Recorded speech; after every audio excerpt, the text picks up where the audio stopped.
ένα διαφορετικό θέμα, διότι κυρίες και κύριοι, κι όμως, στον καιρό της κρίσης δεν απολύουν όλες οι επιχειρήσεις τους υπαλλήλους, ούτε μειώνουν όλες τους μισθούς των εργαζομένων. Υπάρχουν και εταιρείες που μοιάζουν περισσότερο με οικογένεια παρά με οικονομική μονάδα, η οποία έχει μοναδικό σκοπό το κέρδος. Μία από αυτές είναι η Μπαλωμένος Doors. Στην οδό Πειραιώς, στην περιοχή του Μοσχάτου, στεγάζει η Μπαλωμένος Doors, το υπερσύγχρονο εργοστάσιο παραγωγής θωρακισμένων θυρών ασφαλείας. Σήμερα, στο λικανοπαίδιο της Αττικής, λειτουργούν 11 εκθεσιακοί χώροι με τα προϊόντα της ανώνυμης εταιρείας που ξεκίνησε πριν από 30 χρόνια από τον τεχνικό Βασίλη Μπαλωμένο.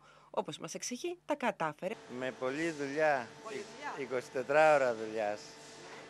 Κόντρα στην ύφεση, η Μπαλωμένος Doors, που ποτέ δεν πήρε κρατικές ενισχύσεις, έκανε πρόσφατα μια μεγάλη επένδυση σε μηχανικό εξοπλισμό, ενώ κατάφερε να διατηρήσει και τις 75 θέσεις εργασίας.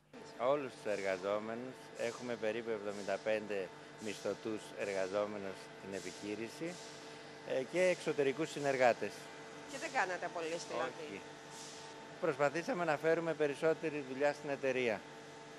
Την ώρα που μεγάλες βιομηχανίες μεταφέρουν τη δραστηριότητά τους σε βαλκανικές χώρες για να μειώσουν το κόστος παραγωγής, η Μπαλωμένος Doors παραμένει στη χώρα και αγωνίζεται.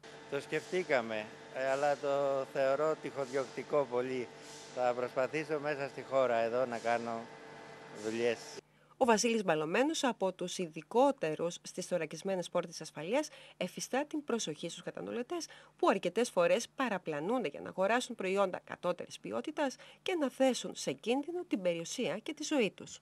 Και κυκλοφορούν πολλά προϊόντα χωρίς χαρτιά, χωρίς να κόβουν ΦΠΑ, χωρίς να πληρώνουν φόρους πουθενά, χωρίς να έχουν ασφαλισμένους εργαζόμενους που κατασκευάζουν προϊόντα, που τοποθετούν.